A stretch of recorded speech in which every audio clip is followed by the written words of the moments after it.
அன்பு குமாரா இது ஒரு ஒரு ஒரு நண்பர் பேரு. அவர் வந்து என்ன பார்க்கறதுக்காக வந்திருந்தாரு. மகாராஷ்டிரா மும்பைல பார்க்க வந்திருந்தாரு.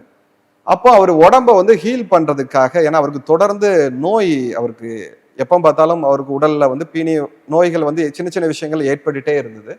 அப்போ அவர் என்ன பார்க்க வரும்போது நான் என்ன பண்ணேன்னா, அவர் உடம்ப ஹீல் பண்ணுவோமே அப்படின்னு சொல்லிட்டு அவரோட சக்கரத்த நான் ஹீல் பண்ணிட்டு இருந்தேன். பண்ணும்போது என்ன சுத்தி ஒரு பெண் ஆத்மா நடமாடுவத என்னால உணர முடிஞ்சது. அது வந்து கெட்ட ஆத்மாவா இருக்க வாய்ப்பு இல்லை. ஏன்னா நம்ம பக்கத்துல அது அதிகமாக ஒன்றி இருக்கு அப்படிங்கிறதுனால அது கெட்ட ஆத்மாவா இல்லைன்னு எனக்கு தெரிஞ்சது. அவர் உடலை நான் நல்லா சுத்தம் படுத்தி அவருக்கான அவருக்கான சக்தி ஊட்டுதல்கள் எல்லாமே நான் பண்ணி முடிச்சுட்டு அந்த நீரை எடுத்து என் பக்கத்துல இருக்க ஒருத்தவங்களை போய் கொட்ட சொன்னேன். கொட்டின பிறகு அவங்க கிளம்புறாங்க. அந்த உருவத்தை நேரடியா பாக்குறேன்.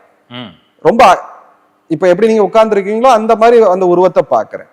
அப்ப உருவத்தை பார்க்கும்போது ஏன் நம்ம பக்கத்துல இப்படி நிக்குது அந்த உருவம் அப்படின்னு எனக்குள்ள ஒரு சின்ன அச்சம் வந்ததுனால எனக்குள்ள அந்த கேள்வியை நான் வந்து எனக்கு வழிகாட்டக்கூடிய ஆத்மா கிட்ட நான் வந்து அந்த கேள்வியை நான் கேட்கும் போது அவங்க சொல்றாங்க, இப்ப நீங்க ஹீல் பண்ணிட்டு இருந்தால அவருடைய தாயார் அவங்க.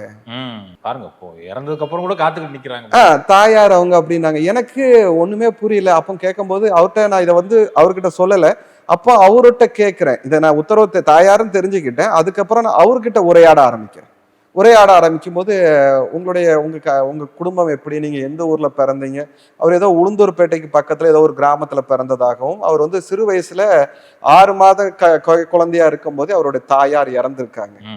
பாட்டி வளர்ப்புல வளர்ந்துருக்கிறாரு. அவங்க அப்பா வந்து திருமணம் பண்ணாம அந்த ஒரே ஒரு பையன் தான் இருக்காங்க. வீட்டுல மத்த யாரும் இல்லை. அப்ப நீங்க யோசித்து பாருங்க, அந்த ஆளுக்கு இப்போ 48 49 வயசு இருக்கும். அப்ப 48 49 வயசுக்கும் அந்த ஆத்மா, அந்த தாய் வந்து அந்த மனிதர் கூடயே இருந்திருக்காங்க.